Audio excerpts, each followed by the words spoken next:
जय हिंद दोस्तों। आज जानते हैं हम आवेग। आज का टॉपिक हमारा है आवेग, इम्पल्स। इम्पल्स क्या होता है, इसके इसको लेकर बच्चे बहुत कंफ्यूज होते हैं। तो इस कंफ्यूज को हम आज जड़ से खत्म कर देते हैं। तो क्या है आवेग? आवेग होता है इम्पल्स। इम्पल्स मतलब इसका पहले परिभाषा देख लेते हैं क्या है।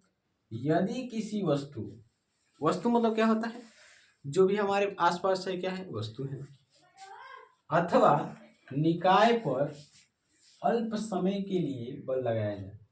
यानी अल्प समय मतलब कम समय के लिए बल लगाया जाए। यानी किसी भी वस्तु, यहाँ पर कोई वस्तु है, इस वस्तु पर बल लगाया जाए लेकिन अल्प समय के लिए, समय क्या लगे, कम लगे, उसे हम क्या कहते हैं, आवेग यानी इम्पल्स। जो जाए तो बल एवं लगे अल्प समय के गुणनफल को आवेग कहते हैं। यानी इसका गुणा किया जाए, जो बल लगता है, यहाँ फोर्स जो लगता है और जो समय जो कम लगता है, उसी को अगर गुणा किया जाए तो ही क्या कहलाता है, आवेग कहलाता है। इसका मात्रक न्यूटन गुणे सेकेंड होता है। बल बराबर आवेग बटे समय, यानी आवेग बटे समय का होता है, जैसे डी पी बटे डी टी। यानी आवेग को हम डी पी कहते हैं और समय को डी टी। यानी यहाँ पर जो आवेग होता है और जो अल्प समय लगता है वही फोर्स का काम करता है।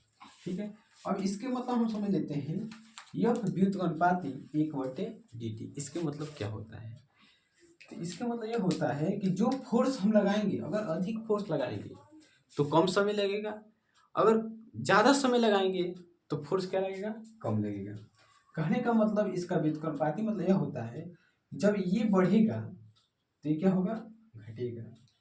जब ये घटेगा तो ये क्या होगा, बढ़ेगा। कहने का मतलब कि किसी भी हम गेंद को जब रोकते हैं तो किसी गेंद को रोकते समय अगर हम ऊपर से अगर इस तरह रोके तो डायरेक्ट ज़्यादा बल लगाना पड़ता है गेंद को रोकने के लिए, तो हमें चोट पहुंच जाता है।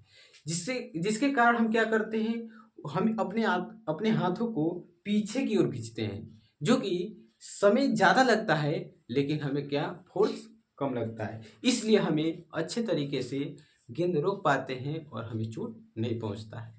तो कहने का मतलब यही हुआ, आवेग का मतलब यही हुआ, किसी भी वस्तु या निकाय हो, निकाय का कहने का मतलब यह हुआ कि जहाँ प्रेक्षण किया जाए, जैसे हम यहाँ पर पढ़ा रहे हैं तो यहाँ पर एक प्रेक्षण किया जा रहा है। यानी इस बोर्ड पे इस मार्कर से हम हैं, ये रूम है, क्या है, यहाँ पर प्रेक्षण किया जा रहा है। इसी जगह को क्या कहेंगे, निकाय कहेंगे।